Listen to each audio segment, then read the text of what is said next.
हाय विद्यार्थी मित्रों, मैं अश्विन कुमार धाजी से आपका कक्षा प्लस में स्वागत करता हूं।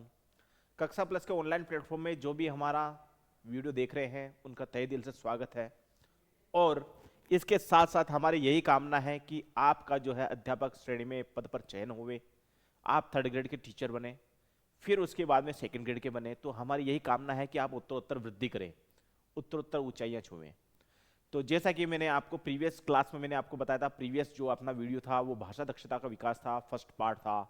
आज हमारा भाषा दक्षता का सेकंड पार्ट है। मैंने आपको बताया था कि ये जो भाषा दक्षता है, भाषा में प्रवीण होना ही भाषा दक्षता कहलाती है। भाषा में परफेक्ट होना भाषा दक्षता कहलाती है। इस भाषा में जो है अध्यापक तो प्रवीण होवे ही होवे और छात्रों को भी प्रवीण करें भाषा में, उसके लिए हमें जानना पड़ता है व्याकरण।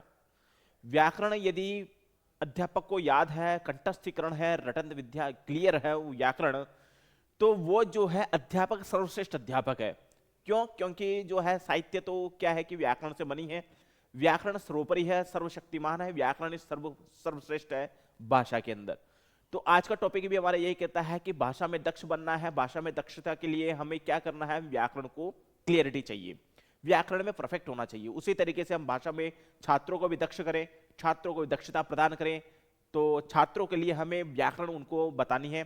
उसके अलावा मैंने आपको बताया है कि विराम चिन्ह, जैसा कि हम प्रीवियस क्लास में भी हमने पढ़ा है, प्रीवियस जो वीडियो है हमारा उसके अंदर भी पढ़ा है कि जो हमारी भाषा में दक्ष करने के लिए व्याकरण के साथ साथ विराम चिन्हों का भी प्रयोग होता है।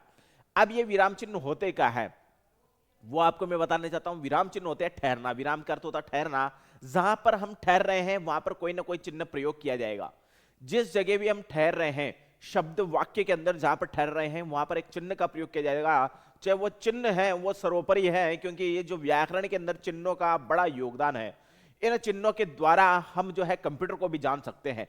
ये चिन्ह जो हिंदी व्याकरण में मैं आपको बताने वाला हूं, आज जो चिन्ह जो सारे बताने वाला हूं, वो जो है कंप्यूटर के अंदर भी वो चिन्ह होते हैं। तो हमें जो है भाषा में दक्ष होना ही होना है, उसके साथ साथ कंप्यूटर का भी ज्ञान होना चाहिए। तो जो चिन्ह हम पढ़ने वाले हैं वो कंप्यूटर का ज्ञान भी हमारे को कराता है। तो इन चिन्हों के माध्यम से हम क्या है कि सॉफ्टवेयर बना सकते हैं, हम कंप्यूटर में रोबोटिक्स कर सकते हैं, कंप्यूटर में कृत्रिम बुद्धि के द्वारा हम प्रयोग किया जा सकता है, जिसको बोलते हैं आर्टिफिशियल इंटेलिजेंसी। तो जो है कृत्रिम बुद्धि के द्वारा जो है इन चिन्हों का प्रयोग किया जाता है। तो मैं आपको शुरू पर यह बताना चाहता हूं कि हमें व्याकरण तो आनी ही चाहिए, उसके साथ साथ चिन्हों के नाम भी आने चाहिए, और उसके साथ साथ हम जो है कंप्यूटर को भी थोड़ा सीख जाएं तो हम सॉफ्टवेयर बना सकते हैं।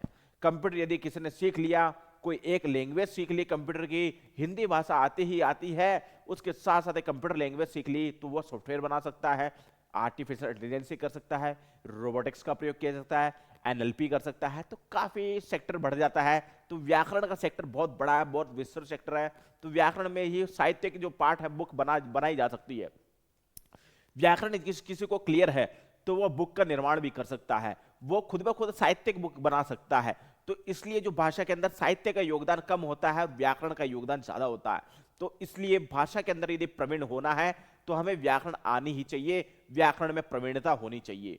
व्याकरण के साथ साथ कंप्यूटर में भी यदि प्रवीण हो गए, कंप्यूटर के अंदर जावा लैंग्वेज आ गई, कंप्यूटर के अंदर यदि सी प्लस प्लस आ गई, कंप्यूटर के अंदर पाइथन लैंग्वेज आ गई, तो इसके द्वारा हम जावा, इसके द्वारा हम रोबोटिक्स का निर्माण कर सकते हैं, आर्टिफिशियल इंटेलिजेंस से करते हैं, नेशनल लैंग्वेज प्रोफिशिएंसी कर सकते हैं। तो एनएलपी का योगदान भी है। तो इसके अंदर काफी चीजें हमारा सेक्टर बढ़ जाता है। तो आज जो हमारा भाषा दक्षता का विकास है, हम तो प्रवीण होवे ही होवे, इसके साथ साथ हम जो है छात्रों को भी प्रवीण करें। आगे बढ़ते हैं टॉपिक के अंदर।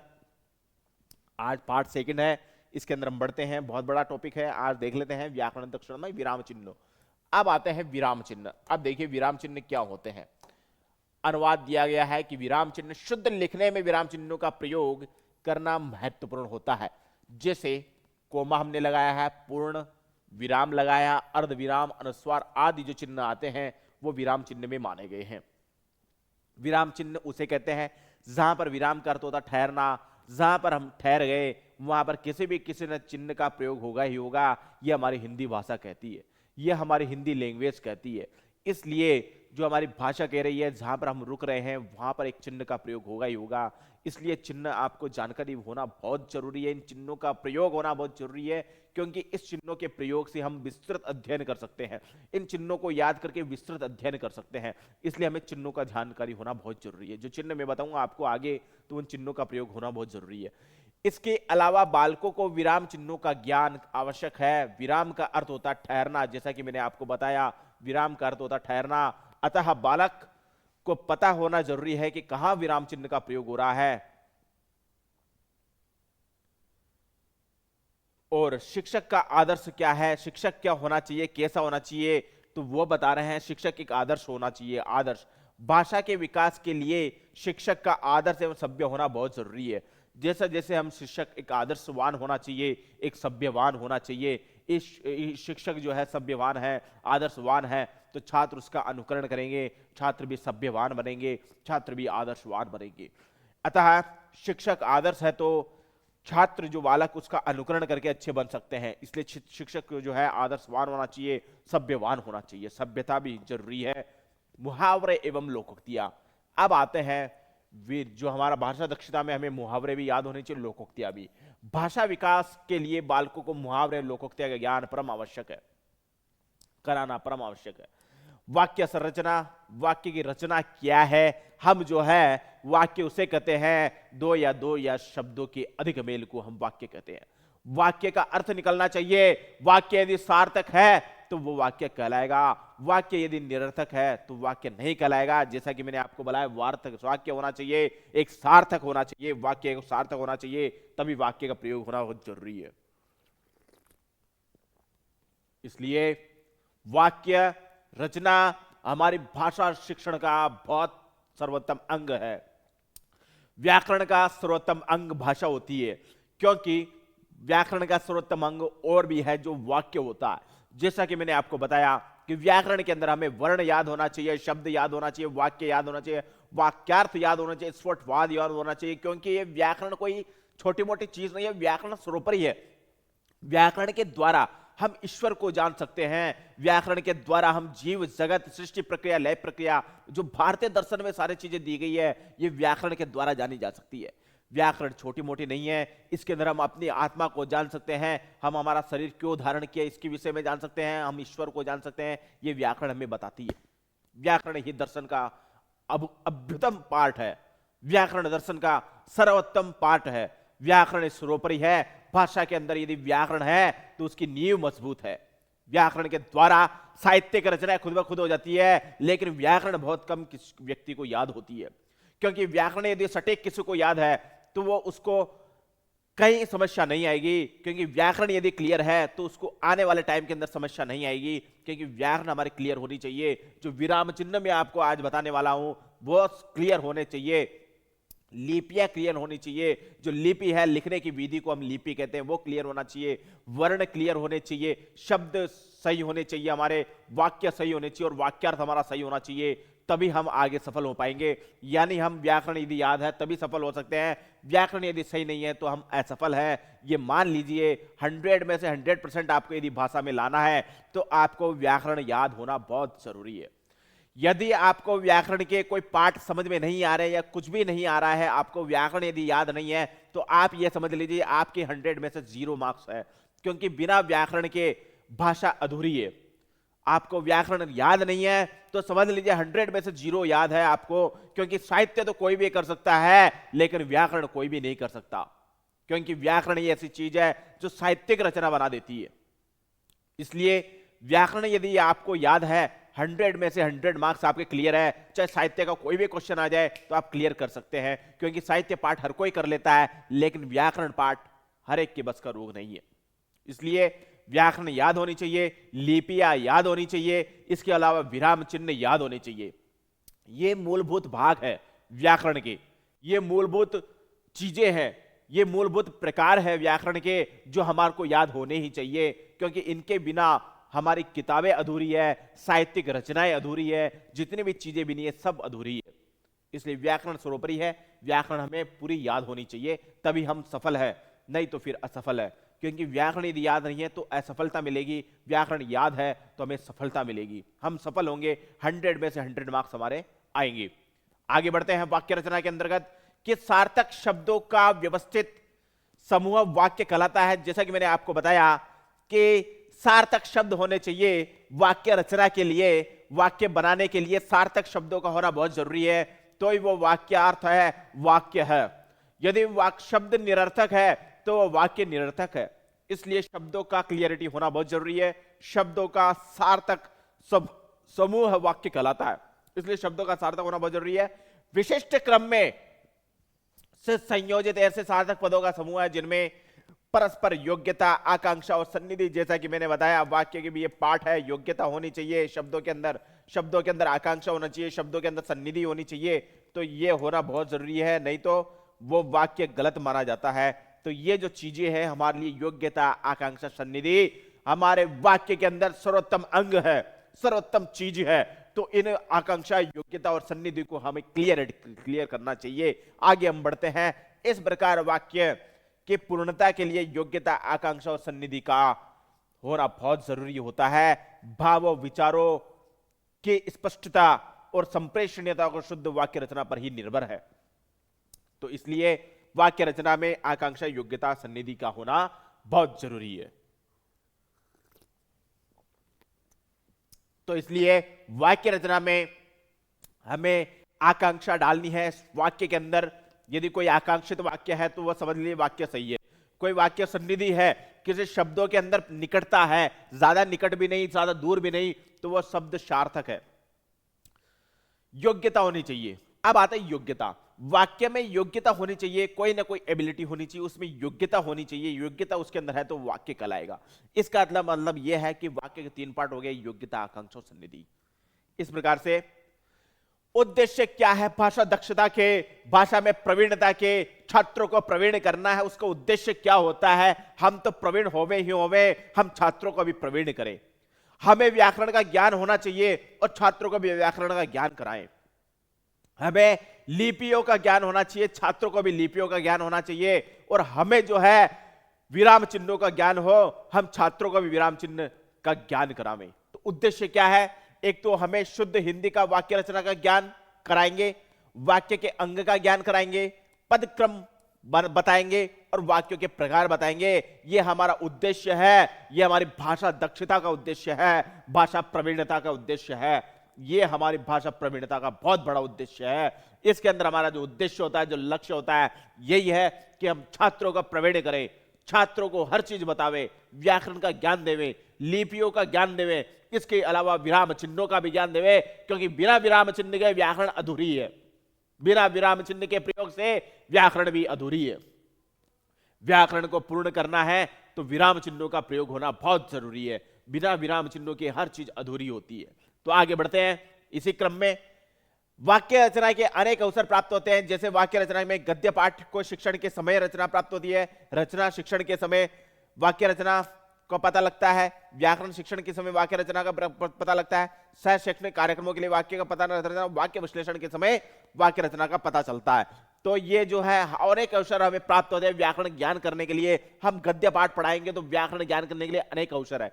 पद्य रचना, व्याकरण रचना शिक्षण कराएंगे तो उसके अंदर भी व्याकरण का ज्ञान होना बहुत जरूरी है। उसके अंदर भी हमें समय मिलता है कि हम व्याकरण की जानकारी रखें।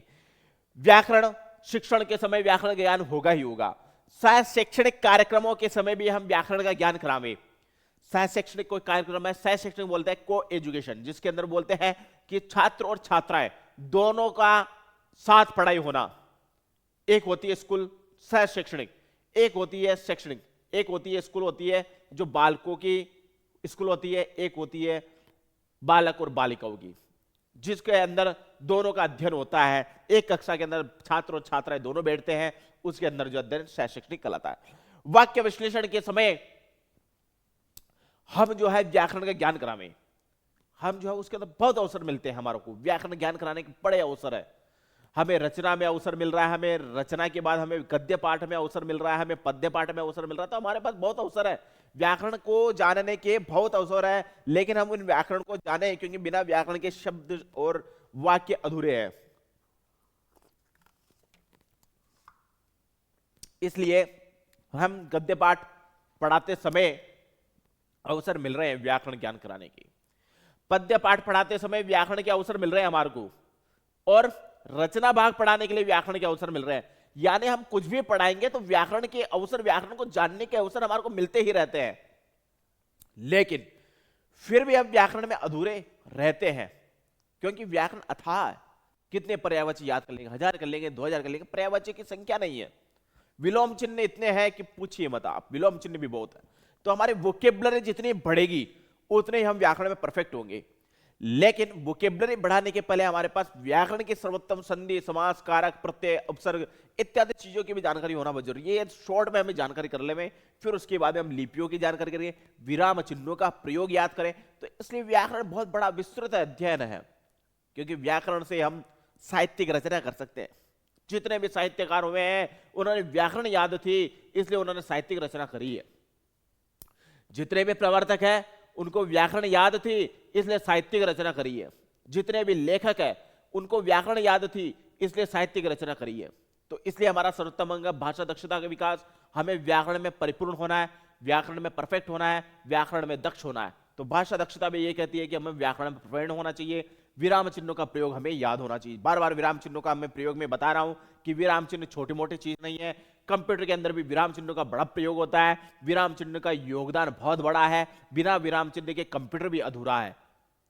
बिना विराम चिन्ह के प्रयोग से सॉफ्टवेयर नहीं बनाए जा सकते, बिना विराम चिन्ह के प्रयोग से रोबोटिक्स में प्रयोग नहीं किया जा सकता, बिना विराम चिन्ह के एआई आर्टिफिशियल इंटेलिजेंस में प्रयोग नहीं किया जा सकता। इसलिए हमें जो विराम चिन्ह जितने भी मैं आपको बताने वाला हूं इस लेसन के अंदर, और विराम चिन्ह को आप याद कर लीजिए। उसके बाद आपको कहीं कोई दिक्कत नहीं आएगी। 100 में से 100 मार्क्स आपके क्लियर है। आपको व्याकरण याद होनी चाहिए, आपको लिपियां याद होनी चाहिए, आपको विराम चिन्ह याद होने चाहिए। आप ये समझ लीजिए, फिर उसके बाद में आपको कोई भी असफल नहीं कर सकता। आप 100% सफल है। आप कहीं पर भी इंटरव्यू देंगे तो इंटरव्यू के अंदर व्याकरण का ज्ञान होना बहुत जरूरी है। तो आप तुरंत सफल है, तो वो आपको तुरंत एक्सेप्ट कर लेगा। इंटरव्यू में आप 100 में से 100 मार्क्स लाएंगे। लिखित कार्य भी होगा तो लिखित कार्य में भी 100 में से 100 मार्क्स आएंगे आपके। तो इसलिए व्याकरण का याद होना बहुत जरूरी है। आगे बढ़ते हैं। इसी के अंदर गद्य शिक्षण के समय हमारे को व्याकरण का बहुत अनिवार्यता है, व्याकरण का योगदान बहुत चलता है। तो इसलिए व्याकरण का योगदान चलता है। भाषा का मानक और परिष्कृत रूप गद्य में मिलता है, अतः गद्य शिक्षण के समय विद्यार्थियों को शुद्ध वाक्यों में विचार प्रकट करने और वाक्यों को अशुद्धियों को भी शुद्ध करने का अवसर मिलता है, प्रयत्न मिलता है। हम प्रयत्न कर सकते हैं, यानी हम अशुद्धियों को शुद्ध कर सकते हैं। वो सिर्फ व्याकरण के द्वारा कर सकते हैं, ओनली साहित्य के द्वारा हम कुछ नहीं कर सकते। व्याकरण याद है, जैसा कि मैंने आपको बताया। प्रत्येक लेखक, चाहे वो लेखक कोई सा भी हो, उसको व्याकरण याद थी तभी किताबों की रचना करी है उसने। इसलिए व्याकरण जिसको याद है वो साहित्यिक रचना कर सकता है, कोई भी किताब लिख सकता है। आगे हम बढ़ते हैं। गद्य शिक्षण के अंतर्गत क्या योगदान है? गद्य पाठों में वाक्यों के पदक्रम, अनविति, वाक्यों के अंकों की ओर से विद्यार्थियों का ध्यान आकर्षित खींचा जा सकता है, यानी आकर्षित किया जा सकता है। आगे हम बढ़ते हैं कि वस्तुबोध, व्याख्या संबंधी प्रश्नों के उत्तर देते समय विद्यार्थियों की वाक्य रचना का विश्लेषण किया जा सकता है। मतलब छात्रों को हमें भाषा में दक्ष बनाना है। कहने का अर्थ यह है कि अध्यापक तो दक्ष होवे ही होवे, लेकिन अध्यापक दक्ष होने के बाद में छात्रों को भी उसमें भाषा में दक्षता प्रदान करे। यह हमारे को विशेष अवसर हमें मिल रहा है गद्य भाग में। पठित अंश का सारांश मौखिक एवं लिखित दो प्रकार की होती है परीक्षाएं। रूप से प्रस्तुत कर समय विद्यार्थियों की वाक्य रचना संबंधी हमें उन भूलों को सुधारा जा सकता है, जो अशुद्धियों को हम शुद्ध कर सकते हैं। विद्यार्थियों को पठित अंश में आए हुए वाक्यों तथा विचारों को अपनी भाषा में लिखने के लिए कहा जा सकता है। तो हम ये कह सकते हैं, इसलिए विद्यार्थियों को पाठ में आए हुए विविध वाक्य रूपों का चयन, संकलन करने के लिए कहा जा सकता है। अब आते हैं रचना के अवसर। रचना के समय हमें अनेक अवसर मिलते हैं व्याकरण पढ़ाने के। मौखिक एवं लिखित रचना में प्राय विषय सामग्री पर अधिक बल दिया जाता है और अभिव्यक्ति पर कम प्रस्तुत के में अभिव्यक्ति पर ध्यान देने के लिए विद्यार्थियों की भाषा और शैली में परिपक्वता आती है। अब देखिए, शैली में परिपक्वता आना यानी शैली में निर्भर होना। जो भाषा की दक्षता है उसमें हम निर्भर होवे, भाषा की दक्षता में हम प्रवीण होवे। तो ये जो है कहने का अर्थ ये है, हमारी शैली, हमारी जो भाषा है उसमें परिपक्वता हमें आवे, हम परिपक्व होवे भाषा की दक्षता में। अभिव्यक्ति की योग्यता शुद्ध वाक्यों के प्रयोग से ही निर्भर है। हमारी अभिव्यक्ति, जो हमारा प्रकटीकरण होता है, प्रेजेंटेशन होता है, वो बहुत सर्वश्रेष्ठ है। हमें व्याकरण क्लियरिटी है, व्याकरण हमें याद है तो हम सर्वश्रेष्ठ अधिवक्ता है, सर्वश्रेष्ठ शिक्षक है, सर्वश्रेष्ठ योग्य शिक्षक है, व्याकरण याद होने की वजह से। अब आता है व्याकरण शिक्षण के समय हमें भाषा दक्षता का बड़ा अवसर मिलता है। जैसे व्याकरण शिक्षण में शुद्ध वाक्य रचना के प्रयोग तथा अभ्यास का यथेष्ट अवसर मिलता है। हमारे पर बहुत बड़ा अवसर है, व्याकरण जो पढ़ाते हैं, पढ़ाते समय व्याकरण का बड़ा भाषा दक्षता का अवसर मिलता है, बड़ा अवसर मिलता है कि प्रारंभिक स्तर पर यह आवश्यक है कि विद्यार्थियों द्वारा प्रस्तुत वाक्यों में स्थानीय बोली के प्रभाव से अथवा अन्य कारणों में जो दोष अशुद्धियां हो उन्हें दूर किया जा सकता है और शुद्ध वाक्य रचना और प्रयोग की आदत विद्यार्थियों में डाली जा सकती है। विद्यार्थियों में शुद्ध बोलना, शुद्ध लिखने की आदत और उनको भाषा में प्रवीण करना है। भाषा में जो है व्याकरण पढ़ाते समय व्याकरण की जानकारी देनी है, गद्य पढ़ाते समय भी भाषा में दक्ष बनाना है तो व्याकरण की जानकारी देनी है, पद्य पढ़ाते समय भी हमें व्याकरण की ही उनको जानकारी देनी है। तो व्याकरण की जानकारी हम उनको बार बार देते रहें। गद्य भाग में कोई व्याकरणिक कोई शब्द आए हैं तो उसके बारे में उन बच्चों को बताएं, पद्य भाग में कोई व्याकरणिक शब्द आए तो उनको बताएं, रचना भाग में कोई व्याकरणिक शब्द आए तो उनको बताएं। तो इस तरह की भाषाओं की अशुद्धियों को शुद्ध किया जा सकता है। भाषा के में छात्रों की जो अशुद्धियां है उसको शुद्ध किया जा सकता है। उच्चारण के समय भी उनका ध्यान रखा जा सकता है, उच्चारण भी हम उनको ध्यान रखें। वाक्य में शुद्ध पदक्रम संबंधी अभ्यास,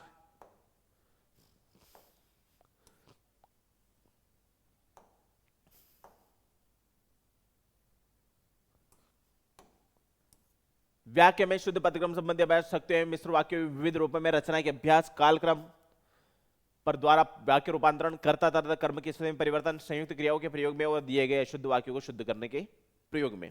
तो इस तरीके से जो है जो हमारे व्याकरण संबंधी बहुत चीजें हैं, हम पद को जान सकते हैं, बच्चों को पद विषय में बचा सकते हैं, बच्चों को वाक्य के विषय में बचा सकते हैं, शब्द के विषय में बचा सकते हैं, बहुत सारी चीजें हैं। तो इन चीजों का उद्देश्य हमारे व्याकरण शिक्षण में है।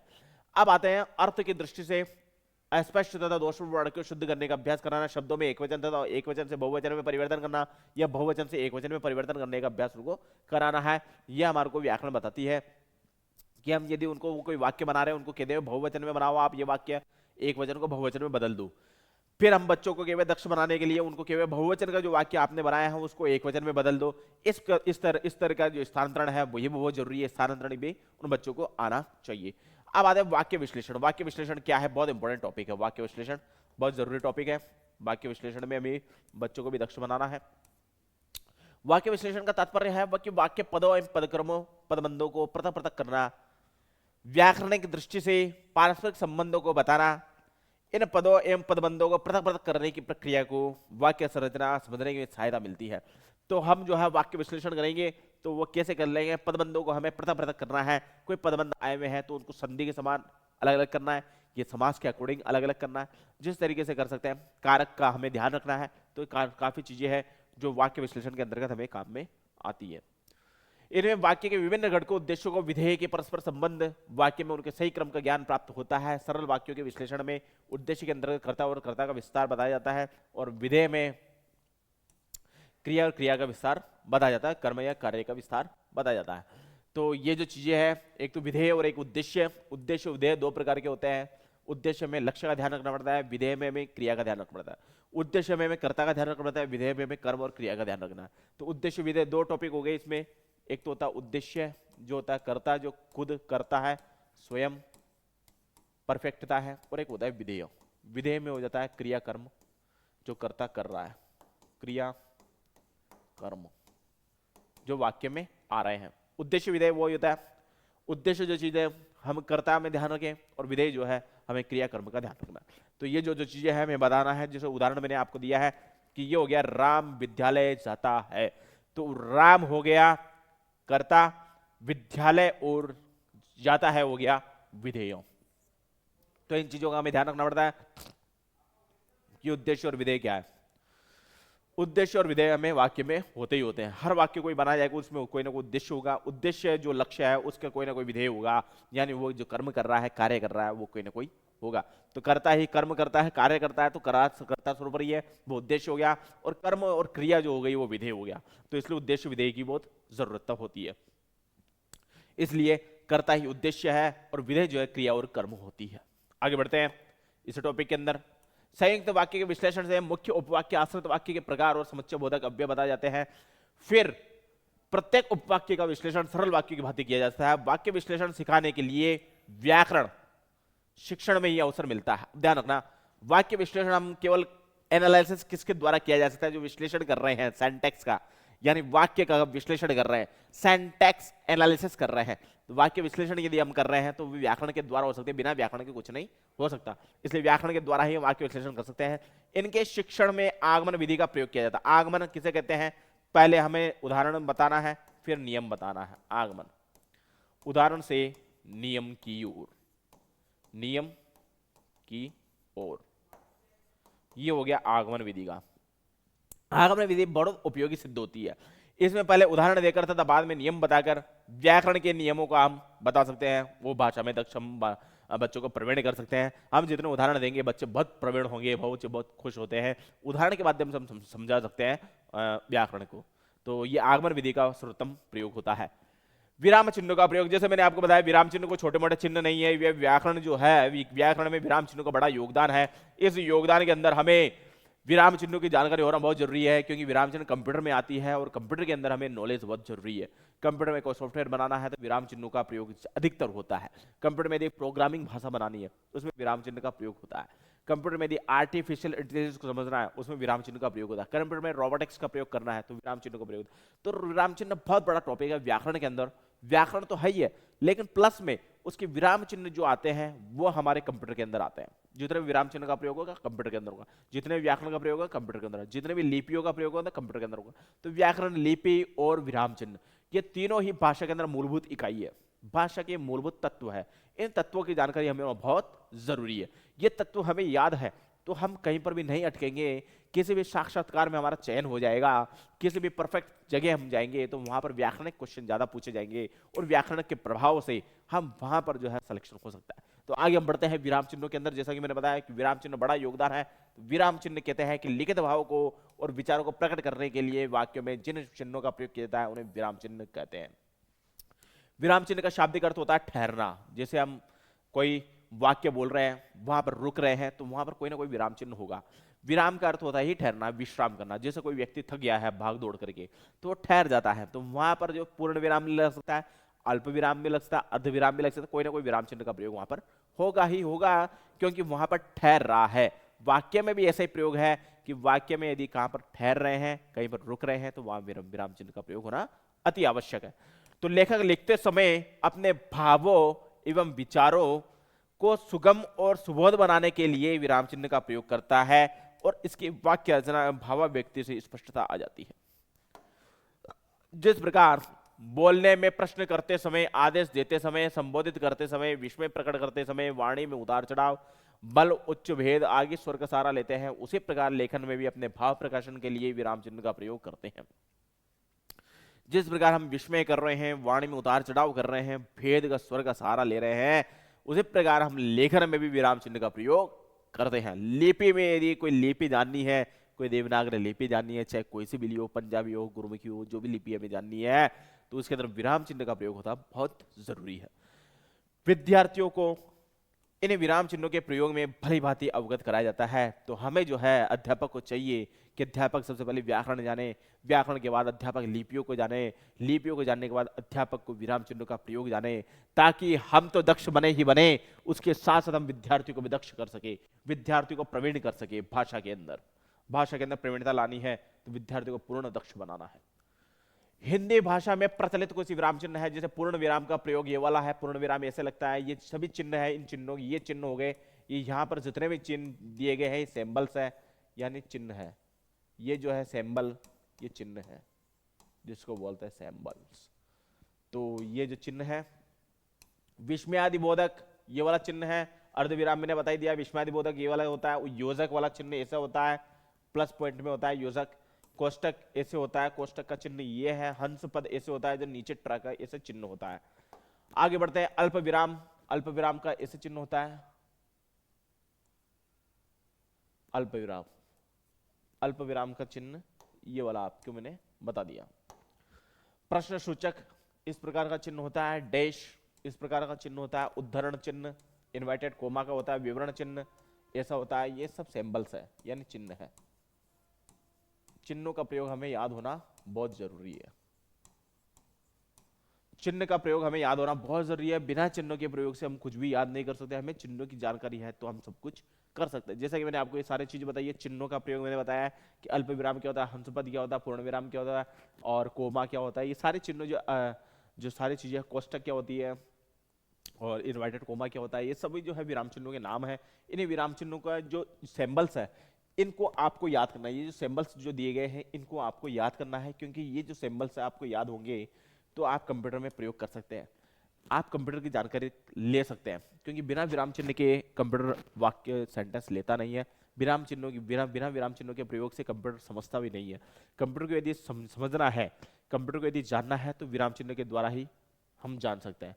कंप्यूटर के केवल सिर्फ एक ही चीज आती है, विराम चिन्ह। आपका सही विराम चिन्ह लग रहा है तो कंप्यूटर एक्सेप्ट कर लेगा, यदि आपका सही विराम चिन्ह नहीं लगा है तो कंप्यूटर एक्सेप्ट नहीं करेगा। कंप्यूटर एक्सेप्ट करता है, कंप्यूटर यदि अपने आप में लेता है तो कंप्यूटर सिर्फ एक ही तरह से समझ सकता है, विराम चिन्हों के द्वारा। कंप्यूटर केवल विराम चिन्हों को समझता है, इसके अलावा वो कुछ भी नहीं समझता। भाषा के अंदर यदि आपको जाना है, भाषा के अंदर कंप्यूटर में जाना है, तो कंप्यूटर केवल एक ही चीज से समझेगा, विराम चिन्हों के माध्यम से। तो आपको भाषा के द्वारा विराम चिन्ह आने चाहिए। विराम चिन्ह के द्वारा प्रोग्रामिंग जो बनेगी कंप्यूटर के द्वारा, तो कंप्यूटर केवल विराम चिन्हों के द्वारा प्रोग्राम बना सकता है। कंप्यूटर विराम चिन्हों के द्वारा सॉफ्टवेयर बना सकता है। कंप्यूटर विराम चिन्हों के द्वारा आर्टिफिशियल इंटेलिजेंस ही कर सकता है। कंप्यूटर विराम चिन्हों के द्वारा रोबोटिक्स कर सकता है। तो ये कंप्यूटर का एक प्रयोग है जो कंप्यूटर केवल विराम चिन्हों के द्वारा ही समझ सकता है। वाक्य यदि सेंटेंस बनाना है, सेंटेंस में हमने कोई विराम चिन्ह लगाया है तभी वो कंप्यूटर एक्सेप्ट करेगा, नहीं तो कंप्यूटर उसको एक्सेप्ट नहीं करेगा। यहाँ तक हमारा टॉपिक क्लियर होता है, भाषा दक्षता का विकास। कल आपके लिए फिर नया टॉपिक लाएंगे, और मैं अश्विन कुमार आपके लिए कल एक नया टॉपिक फिर लेके आऊंगा जो हमारा उपागम का टॉपिक है। तो आपके लिए आज के लिए ये जो टॉपिक था उसमें आप विराम चिन्ह याद करें, व्याकरण याद करें, और फिर उसके बाद में जो है लिपि याद करें। तो आज का टॉपिक के अंदर ये सारी चीजें थी जिसके अंदर हम भाषा में प्रवीण करना है बच्चों को। तो हमें प्रवीणता के लिए हमें उच्चारण स्थान याद होने चाहिए, सारी चीज जो भी है व्याकरण की वो हमें याद होनी चाहिए, और हम तो याद करें ही करें और बच्चों को भी याद कराएं, बच्चों को भी भाषा में प्रवीण करें।